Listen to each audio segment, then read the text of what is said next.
नमस्कार. The deep डाईव्हमध्ये आपलं स्वागत आहे. आज आपल्याकडे जे स्रोत आहेत ते एका खूप मूलभूत प्रश्नाला हात घालतात. तो प्रश्न म्हणजे आपल्या डोक्यातला जो आवाज असतो तो खरंच आपलं नशीब लिहितो का? म्हणजे आपण जे काही मिळवतो किंवा गमावतो त्यामागे बाहेरची परिस्थिती जबाबदार असते की आपल्या आत चाललेला संवाद? आज आपण याच विषयाचा सखोल आढावा घेणार आहोत. आपल्या स्रोतांच्या आधारे आपण अवचेतन मन म्हणजेच सबकॉन्शियस माइंड या संकल्पनेची उकल करणार आहोत. ते काय आहे, कसं काम करतं आणि त्याचं सामर्थ्य वापरून आयुष्य कसं बदलता येतं हे समजून घेण्याचा आपला आजचा प्रयत्न आहे. आणि हा विषय जितका गूढ वाटतो ना तितकाच तो व्यावहारिक पण आहे. कारण काय ना, आपल्या श्रोत्यानुसार आपल्या आयुष्याचा रिमोट कंट्रोल बाहेरच्या जगात नाहीये, तो आपल्याच विचारांमध्ये, आपल्या मनात दडलेला आहे. चला तर मग सुरुवात मनाच्या रचनेपासून करूया. स्रोतांनुसार आपलं मन 2 मुख्य भागांमध्ये काम करतं. पहिला आहे चेतन मन म्हणजे कॉन्शियस माइंड, जे आत्ता आपण वापरतोय, विचार करणे, बोलणे, निर्णय घेणे. पण दुसरा भाग जो या चर्चेचा केंद्रस्थानी आहे तो म्हणजे अवचेतन मन. हो, आणि गंमत म्हणजे आपण ज्या चेतन मनाला आपलं सर्वस्व समजतो ना, तो आपल्या एकूण मानसिक शक्तीचा फक्त 5% भाग आहे. उरलेले 95% नियंत्रण या अवचेतन मनाकडे आहे. आपले निर्णय, आपल्या सवयी, आपल्या भावना, आपल्या नकळत होणाऱ्या प्रतिक्रिया हे सगळं तिथूनच कंट्रोल होतं. 95% म्हणजे प्रचंडच आहे. हो, या स्रोतांमध्ये त्याची तुलना एका शांत महासागराशी केली आहे. वरवर लाटा शांत दिसतात, पण आत आत प्रचंड प्रवाह आणि अपाट शक्ती दडलेली असते. आणि हे मन कधीही झोपत नाही. ते 24 तास 365 दिवस कार्यरत असतं. आणि इथेच एक सगळ्यात मला वाटतं धक्कादायक पण महत्वाचा मुद्दा समोर येतो. या स्रोतांनुसार हे अवचेतन मन खरं काय आणि खोटं काय यातला फरकच करत नाही. म्हणजे ते तथ्यांवर नाही तर फक्त आणि फक्त विश्वासांवर काम करतं. बरोबर. म्हणजे आपण जी गोष्ट वारंवार बोलतो किंवा विचार करतो तीच गोष्ट ते सत्य म्हणून स्वीकारतं. एकदम. आणि हाच मुद्दा या सगळ्याचा पाया आहे. स्रोत याला मानसिक माती म्हणतात. तुम्ही जे पेराल तेच उगवेल, मग ते विषारी रोप असो किंवा फळांचं झाड. अवचेतन मन तर्क करत नाही. तुम्ही जर त्याला म्हणालात, मी हुशार नाही, तर ते का नाही असा प्रश्न नाही विचारणार. ते फक्त म्हणेल, ठीक आहे. आणि तुमच्या वागण्यातून, तुमच्या निर्णयांतून ते सिद्ध करायला लागेल. ही संकल्पना अजून स्पष्ट करण्यासाठी स्रोतांमध्ये मोहन आणि रमेश नावाच्या 2 शेतकऱ्यांची खूप सुंदर गोष्ट आहे. दोघांकडे अगदी सारखीच जमीन होती, सारखाच पाऊस पडत होता आणि दोघेही सारखीच मेहनत करत होते. पण तरीही दरवर्षी मोहनचं पीक भरघोस यायचं आणि रमेशचं पीक मात्र जेमतेम. असं का? याचं उत्तर त्यांच्या मेहनतीत किंवा परिस्थितीत नव्हतं, तर त्यांच्या मानसिकतेत होतं. मोहन शेतात काम करताना सतत विचार करायचा, माझी जमीन सुपीक आहे, पाऊस योग्य वेळी येणारच, माझं पीक सर्वोत्तम येणार. त्याचा हा विचार म्हणजे काय आहे, एक प्रकारची सकारात्मक पेरणी होती. आणि रमेश तो नेमका उलटा होता. हो. तो म्हणायचा, काय होणार आहे, पाऊसच नाही आला तर, कीड लागली तर, माझं नशीबच फुटकं आहे. म्हणजे तो नकळतपणे आपल्या मनात अपयशाची बीज पेरत होता. बरोबर. आणि या गोष्टीतून मिळणारा जो धडा आहे ना, तो फक्त शेतीपुरता मर्यादित नाही. यातून एक खूप मोठा सिद्धांत समोर येतो. तो म्हणजे विचारांचा चक्रवाढ परिणाम, कंपाऊंडिंग इफेक्ट ऑफ थॉट्स. मोहनचा प्रत्येक सकारात्मक विचार त्याच्या आत्मविश्वासात भर घालत होता, ज्यामुळे तो अधिक उत्साहाने काम करायचा. आणि याउलट रमेशचा प्रत्येक नकारात्मक विचार त्याची ऊर्जा कमी करत होता. त्यामुळे काही वर्षांनी त्यांच्या परिस्थितीत जो फरक दिसला तो एका दिवसाचा परिणाम नव्हता, तर रोजच्या त्या छोट्या छोट्या विचारांच्या साखळीचा तो परिणाम होता. म्हणजे आपलं मन एक आज्ञाधारक सैनिकासारखं आहे. स्रोत सांगतात की ते प्रश्न विचारत नाही, फक्त आदेशांचं पालन करतं. आणि आपले विचार हे त्या सैनिकासाठी दिलेले आदेश आहेत. काही उदाहरणं तर इतकी थेट आहेत की ती आपल्याला आरसाच दाखवतात. हो, ती उदाहरणं ऐकल्यावर आपल्या रोजच्या बोलण्याकडे लक्ष द्यावंसं वाटतं. खरंच. जसं की आपण सहज मित्राला म्हणतो, आजकाल खूप टेन्शन आहे यार. हां. अवचेतन मनासाठी हा एक आदेश आहे. त्याचा प्रतिसाद असतो, ठीक आहे, अजून टेन्शन वाढवतो. किंवा आपण म्हणतो, माझ्याकडे पैशांची नेहमीच कमी असते. प्रतिसाद मिळतो, ठीक आहे, पैशांचा प्रवाह थांबवतो. पण याउलट जर आपण मनापासून म्हणालो, मी खूप भाग्यवान आहे, तर प्रतिसाद येतो, ठीक आहे, अजून नवनवीन संधी निर्माण करतो. यातून एकच गोष्ट स्पष्ट होते, आपण स्वतःशी ज्या भाषेत बोलतो तीच भाषा आपलं भविष्य घडवते. मी सक्षम आहे, मी पात्र आहे, सगळं काही माझ्या भल्यासाठीच होत आहे. यांसारखी वाक्य, ज्यांना ॲफर्मेशन्स म्हणतात, ती केवळ चांगले विचार नाहीत, तर ते आपल्या अवचेतन मनासाठी दिलेले स्पष्ट आणि सकारात्मक आदेश आहेत. आणि या आदेशांना अधिक प्रभावी करण्यासाठी स्रोतांमध्ये व्हिज्युअलायझेशन म्हणजेच मानसिक चित्रीकरणाच्या तंत्रावर खूप भर दिला आहे. हे ऐकून असं वाटतं की आपण फक्त विचार बदलून आयुष्य बदलू शकतो. हो, आणि या तंत्रामागील मानसशास्त्र खूप रंजक आहे. जेव्हा तुम्ही एखादे ध्येय पूर्ण झाल्याची कल्पना करता, अगदी तपशीलवार, त्यातले रंग, आवाज, भावना अनुभवता, तेव्हा तुमच्या मेंदूला खरा अनुभव आणि कल्पनेतला अनुभव यातला फरक कळत नाही. तो दोन्ही अनुभवांना सारखीच केमिकल रिॲक्शन देतो. त्यामुळे अवचेतन मन त्या काल्पनिक अनुभवालाच वास्तव समजतं आणि मग ते तुम्हाला आणि तुमच्या सभोवतालच्या परिस्थितीला त्या वास्तवाच्या दिशेने ढकलायला सुरुवात करतं. पण मला इथे एक प्रश्न पडतो. ही जी व्हिज्युअलायझेशनची पद्धत आहे ती ऐकायला सोपी वाटते, पण स्रोतांमध्ये याबद्दल काही धोक्याची सूचना दिली आहे का? म्हणजे चुकीच्या पद्धतीने व्हिज्युअलायझेशन केल्यास त्याचे काही दुष्परिणाम होऊ शकतात का? खूप चांगला प्रश्न आहे. स्रोतांनुसार याचा थेट दुष्परिणाम नसतो, पण एक मोठा धोका असतो. तो म्हणजे अवास्तव अपेक्षा. जर एखाद्याने फक्त कल्पना केली आणि कृती केलीच नाही, तर निराशा येऊ शकते. व्हिज्युअलायझेशन हे कृतीला पर्याय नाही, तर कृतीसाठी प्रेरणा देणारं आणि योग्य दिशा दाखवणारं एक शक्तिशाली साधन आहे. ते तुम्हाला संधी ओळखायला मदत करतं, पण संधीचं सोनं तुम्हालाच करावं लागतं. हे ऐकून असं वाटतं की आपण फक्त विचार बदलून आयुष्य बदलू शकतो.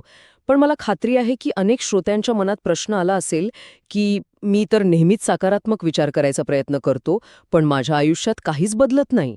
यावर स्रोतांमध्ये काही भाष्य केलं आहे का? नक्कीच. आणि इथेच या चर्चेचा सर्वात महत्त्वाचा भाग सुरू होतो. स्रोत सांगतात की सकारात्मक विचारांचे परिणाम का दिसत नाहीत याची 4 मुख्य कारणं आहेत. त्यांना अवचेतन मनाचे 4 शत्रू असं म्हटलं आहे. आणि हे शत्रू बाहेर नाहीत, आपल्या आतच आहेत. कोणते आहेत ते 4 शत्रू? पहिला शत्रू आहे भीती, फिअर. मी अपयशी ठरेन किंवा लोक काय म्हणतील ही भावना. दुसरा शत्रू आहे शंका, डाऊट. जेव्हा आपण स्वतःच्याच क्षमतेवर शंका घेतो, तेव्हा आपण आपल्याच आदेशांना कमजोर करतो. तिसरा शत्रू आणि कदाचित सर्वात धोकादायक तो म्हणजे नकारात्मक लोक, नेगेटिव्ह पीपल. स्रोत त्यांना मानसिक विष म्हणतात. त्यांची नकारात्मकता आपल्या विचारांवर नकळतपणे परिणाम करते. आणि चौथा शत्रू आहे भूतकाळातील अपयश, पास्ट फेलियर्स. भूतकाळातल्या चुकांना कवटाळून बसणं. माझ्या मते यातला तिसरा शत्रू नकारात्मक लोक तो सगळ्यात अवघड आहे. कारण भीती आणि शंका तर आपल्या आत असतात, आपण त्यांच्यावर काम करू शकतो. पण नकारात्मक लोक तर आपल्या आजूबाजूला असतात, ऑफिसमध्ये, कुटुंबात. त्यांना टाळणं खूप कठीण आहे. बरोबर. आणि स्रोतांनुसार गंमत म्हणजे हे 4ही शत्रू भविष्याबद्दल नसून भूतकाळाबद्दल असतात. भीती ही भूतकाळातील वाईट अनुभवांवरून येते, शंका ही भूतकाळातील अपयशातून येते, नकारात्मक लोक त्यांच्या भूतकाळातील मर्यादा तुमच्यावर लादत असतात.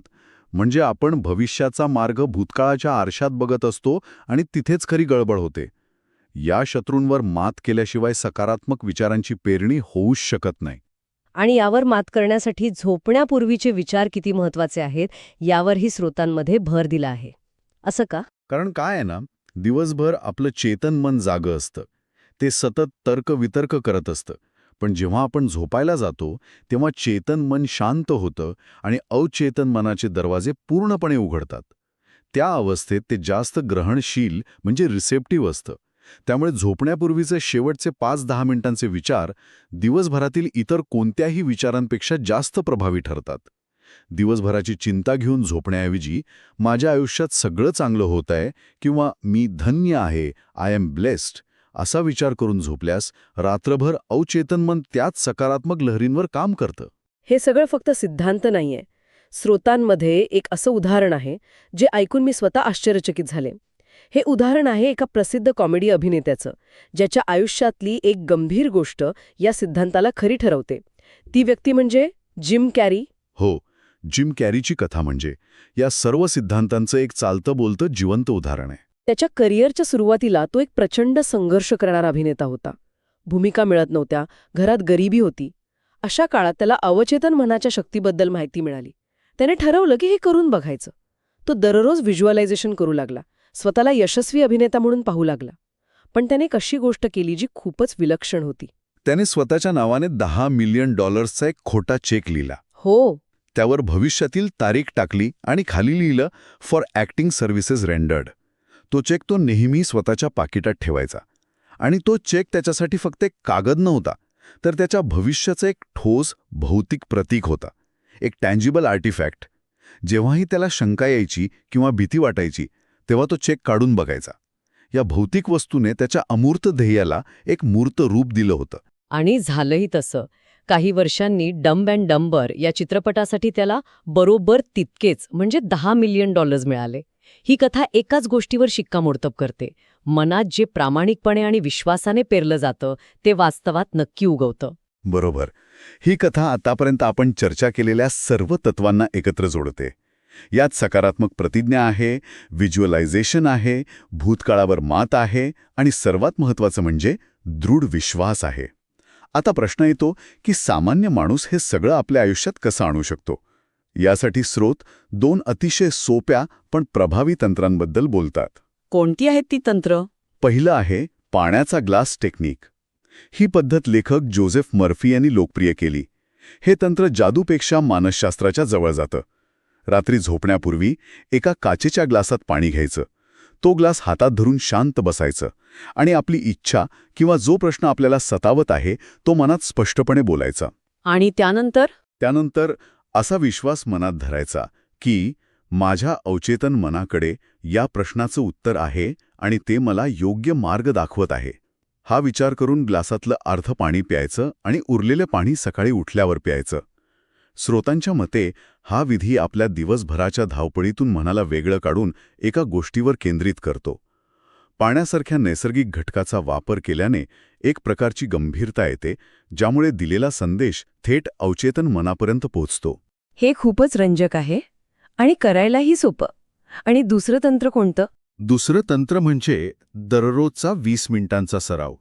हा एक दैनंदिन कार्यक्रम आहे जो आपल्या मनाला सकारात्मक दिशेने वळवण्यासाठी डिझाईन केला आहे. यात 4 टप्पे आहेत. पहिला टप्पा 10 मिनिटांसाठी सकारात्मक प्रतिज्ञा, ॲफर्मेशन्स. मी आत्मविश्वासी आहे, मी समृद्ध आहे, मी शांत आहे, यांसारखी वाक्य आरशासमोर बघून किंवा शांत बसून म्हणायची. दुसरा टप्पा 5 मिनिटांसाठी मानसिक चित्रीकरण, व्हिज्युअलायझेशन. आपलं ध्येय पूर्ण झाल्याचं चित्र मनात बघायचं. तिसरा टप्पा 3 मिनिटांसाठी कृतज्ञता, ग्रॅटिट्यूड. आपल्याकडे जे काही आहे त्याबद्दल मनापासून कृतज्ञता व्यक्त करायची.